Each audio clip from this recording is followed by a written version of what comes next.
Om Swastiastu, perkenalkan nama saya Nadia Rizky-Ratini, NIM 18113132. Saya merupakan mahasiswa dari Prodi Pendidikan Guru Sekolah Dasar semester 5, jurusan Dharma Acarya, Sekolah Tinggi Agama Hindu Negeri Putra Singaraja. Di sini saya akan menyampaikan yaitu tentang tugas mata kuliah hak asasi anak. Nah, adapun judul makalah yang akan saya jelaskan yaitu upaya penegakan HAM di Indonesia melalui peran mahasiswa. Nah, adapun yang pertama yang akan saya bahas yaitu tentang pengertian hak asasi manusia. Nah, istilah hak asasi manusia dalam beberapa bahasa asing dikenal dengan sebutan droit de l'homme, yaitu dari bahasa Prancis yang berarti hak manusia, human rights yaitu dari bahasa Inggris, atau mensenrechten dari bahasa Belanda, yang dalam bahasa Indonesia disalin menjadi hak-hak kemanusiaan atau hak-hak asasi manusia. Nah, hak asasi manusia adalah hak-hak dasar yang melekat pada diri manusia secara kodrati, universal, dan abadi sebagai anugerah yang diberikan oleh Tuhan Yang Maha Esa. Hak-hak seperti hak untuk hidup, hak berkeluarga, hak untuk mengembangkan diri, hak keadilan, hak kemerdekaan, hak berkomunikasi, dan hak keamanan, serta hak kesejahteraan merupakan hak yang tidak boleh diabaikan atau dirampas oleh siapapun, seperti yang tercantum pada rumusan hak asasi manusia sebagaimana tertuang dalam pembukaan piagam hak asasi manusia Pivot Tab MPR nomor 17 MPR 1998. Hak asasi manusia atau HAM pada hakikatnya merupakan hak kodrati yang secara inherent melekat dalam setiap diri manusia sejak dilahirkan.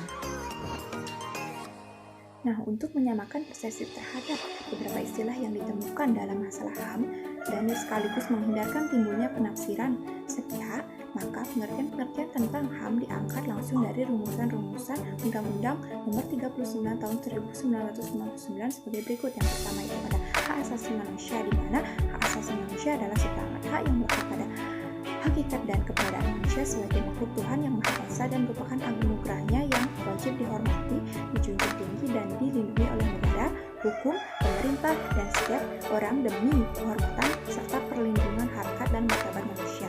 Selanjutnya yang kedua yaitu kewajiban dasar manusia, di mana kewajiban dasar manusia di sini adalah seperangkat kewajiban yang apabila tidak dilaksanakan tidak memungkinkan terlaksanakan dan tegaknya hak asasi manusia. Selanjutnya yang ketiga yaitu pelanggaran hak asasi manusia atau pelanggaran HAM adalah setiap perbuatan seseorang atau kelompok orang termasuk aparat negara baik disengaja maupun tidak disengaja atau kelalaian yang secara melawan hukum mengurangi, menghalangi, membatasi atau mencabut hak asasi manusia seseorang atau kelompok orang dijamin oleh undang-undang ini tidak mendapatkan atau dikhawatirkan tidak akan memperoleh penyelesaian hukum yang adil dan benar berdasarkan mekanisme hukum yang berlaku.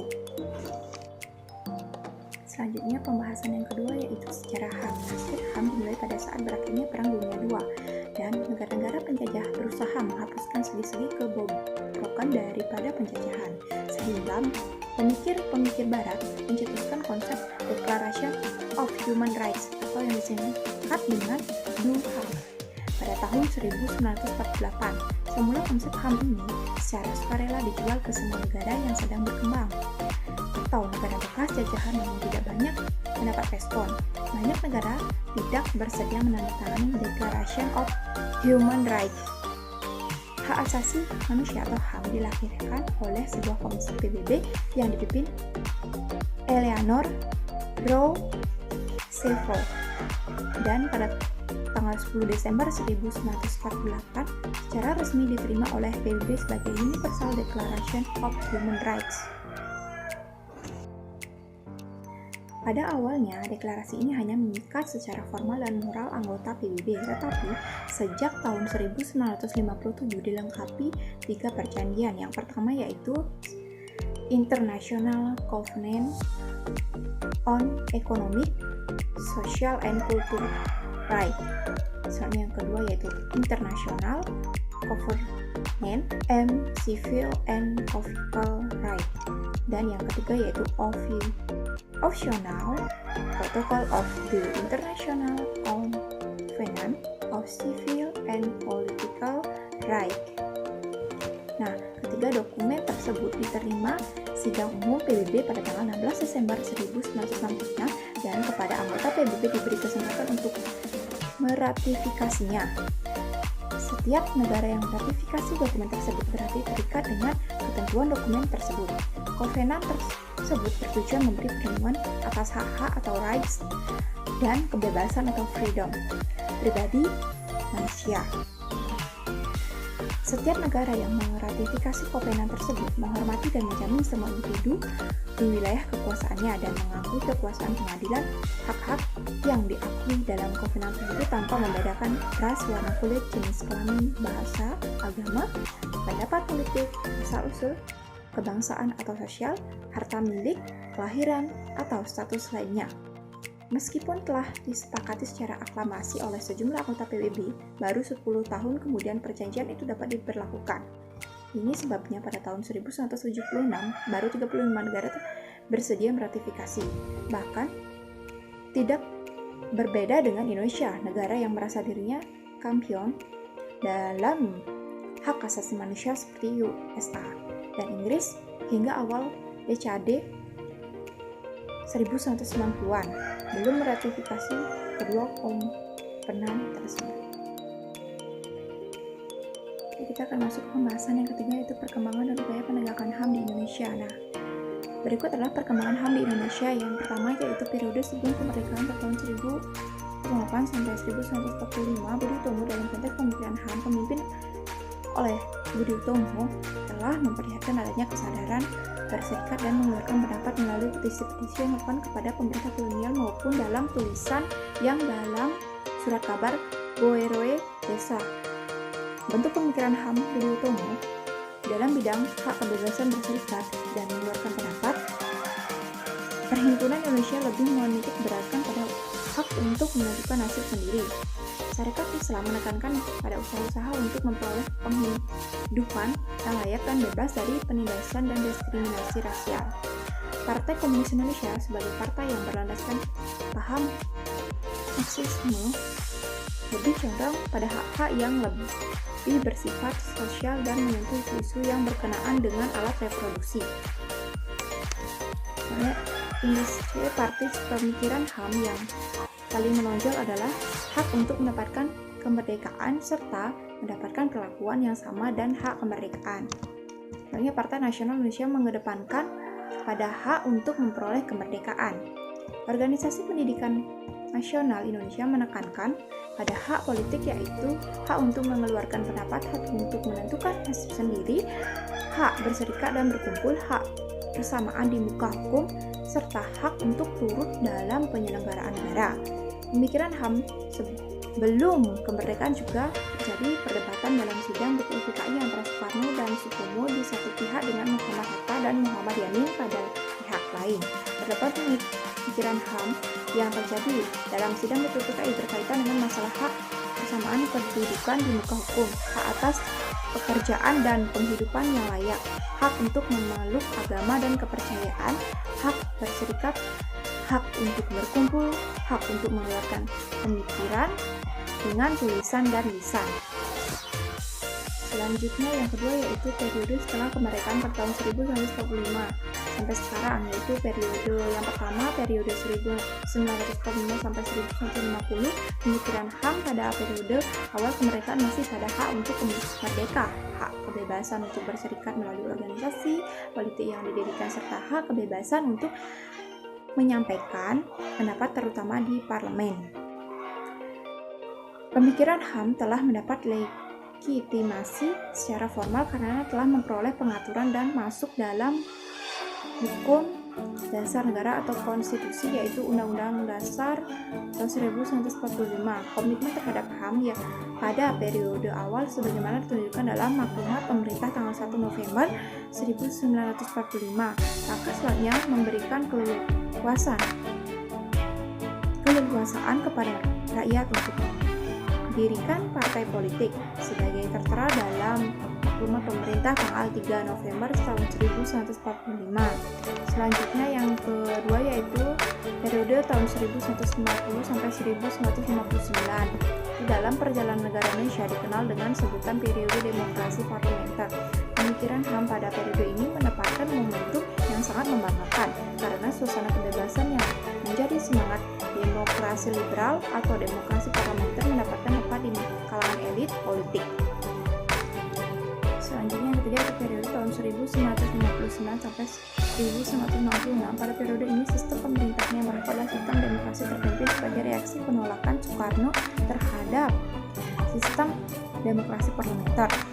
Nah, selanjutnya itu pada tahun 1966 sampai 1998 setelah terjadi peralihan pemerintah dari Soekarno ke Soeharto, ada semangat untuk menegakkan HAM.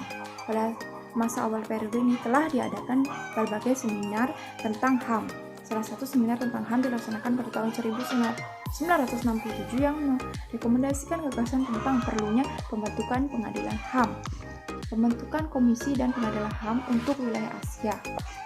Selanjutnya pada tahun 1968 diadakan Seminar Nasional Hukum 2 yang merekomendasikan perlunya hak uji materi atau judicial review untuk dijadikan guna melindungi HAM. Selanjutnya yaitu periode tahun 1998 sampai sekarang, yaitu pergantian rezim pemerintahan pada tahun 1998 memberikan dampak yang sangat besar pada kemajuan dan perlindungan HAM di Indonesia. Pada saat ini mulai dilakukan pengkajian terhadap beberapa kebijakan pemerintah Orde Baru yang berlawanan dengan pemajuan dan perlindungan HAM. Selanjutnya itu dilakukan penyusunan peraturan perundang-undangan yang berkaitan dengan pemberlakuan HAM dalam kehidupan ketatanegaraan dan kemasyarakatan di Indonesia. Nah, pada masa menjelang peralihan pemerintahan dari masa Orde Baru ke masa reformasi, banyak sekali kejadian menyangkut pelanggaran HAM ini. Peristiwa tahun 1998 yang berujung pengunduran diri Presiden Soeharto pada waktu itu sebetulnya adalah puncak dari segala peristiwa yang terjadi sebelumnya. Pada masa pemerintahan yang sangat represif, banyak aktivis yang tiba-tiba hilang, tak tahu di mana ketimbanya. Disinyalir kuat mereka telah diculik dan dibunuh oleh tangan-tangan penguasa pada tahun itu. Aksi demo besar-besaran mahasiswa dari seluruh Indonesia juga menyimpan sejumlah kasus pelanggaran HAM oleh aparat keamanan terhadap rakyat sipil. Selanjutnya yaitu penegakan HAM tidak akan berjalan sesuai dengan yang kita inginkan jika saja kita sendiri sebagai manusia yang telah dikodrat atas semua hak tidak ada upaya-upaya untuk penegakan HAM. Oleh sebab itu diperlukannya upaya-upaya penegakan hak-hak yang mana hal ini adalah bentuk perwujudan sikap responisasi terhadap HAM di Indonesia. Namun dalam proses penegakan HAM itu sendiri, pasifnya ada hambatan-hambatan yang menghalang. Hambatan HAM dalam penegakan hukum, yang pertama itu ada budaya paternalistik, dan ini masih sebagian besar melekat pada masyarakat Indonesia. Contoh penduduk masyarakat pedesaan yang patuh dan taat terhadap sosok pemimpin suku atau adat. Dan yang kedua itu kesadaran hukum yang rendah. Kesadaran hukum yang rendah juga sangat mempengaruhi. Hal ini mengakibatkan keengganan masyarakat untuk melaporkan pelanggaran-pelanggaran HAM disebabkan karena mereka tidak ingin mencampuri urusan orang lain. Selanjutnya itu budaya loyalitas. Budaya ini menyangkut tentang suatu sikap kesetiaan atau loyalitas yang konotasinya sangatlah negatif, yakni kepatuhan yang melebihkan atau berlebihan. Selanjutnya itu kesenjangan antara teori dan praktek hukum. Walaupun teori hukum yang kita miliki belum sempurna, namun seharusnya sudah bisa diminimalkan, tetapi dalam praktik belum tentu terlihat aturan-aturan yang baik. Selanjutnya itu upaya penegakan atau peningkatan perlindungan HAM. Yang pertama itu ada kebijakan. Nah, dimana kebijakan ini kita menata sistem hukum nasional yang menyeluruh dan terpadu untuk mewujudkan rasa perpadu, kepastian hukum dan penghormatan HAM. Selanjutnya yang kedua itu strategi. Secara bertahap memperbaharui atau membuat produk hukum nasional yang tidak bertentangan dengan prinsip penghormatan dan perlindungan. Upaya-upaya yang dapat dilakukan yaitu sebagai yang pertama itu sosialisasi HAM dan hukum, yang kedua itu menyebarluaskan brosur-brosur tentang HAM, dan yang ketiga yaitu meningkatkan pengawasan terhadap HAM melalui media-media cetak atau elektronik atau ormas atau LSM, dan melaksanakan peradilan HAM secara transparan. Nah, selanjutnya itu kita masuk ke peran mahasiswa dalam penegakan HAM. Nah, beberapa upaya yang dapat dilakukan oleh para pelajar dalam menegakkan hak asasi manusia antara lain seperti berikut. Yang pertama itu mengecam tindakan-tindakan yang merupakan pelanggaran terhadap hak asasi manusia. Misalnya dalam bentuk tulisan yang dipublikasikan melalui majalah sekolah, surat kabar, dan bisa dikirim ke lembaga pemerintah atau pihak-pihak terkait.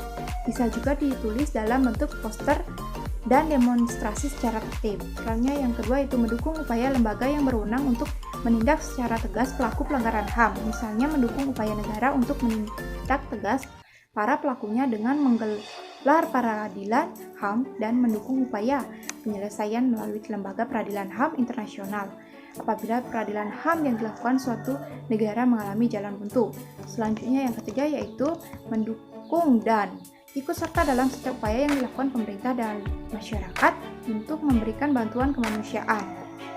Bantuan kemanusiaan itu bisa berbentuk makanan, pakaian, obat-obatan, atau tenaga medis. Partisipasi bisa berwujud dalam usaha menggalang, pengumpulan, dan penyaluran berbagai bantuan kemanusiaan. Selanjutnya yang keempat yaitu mendukung upaya terwujudnya jaminan restitusi, kompensasi, dan rehabilitasi bagi para korban.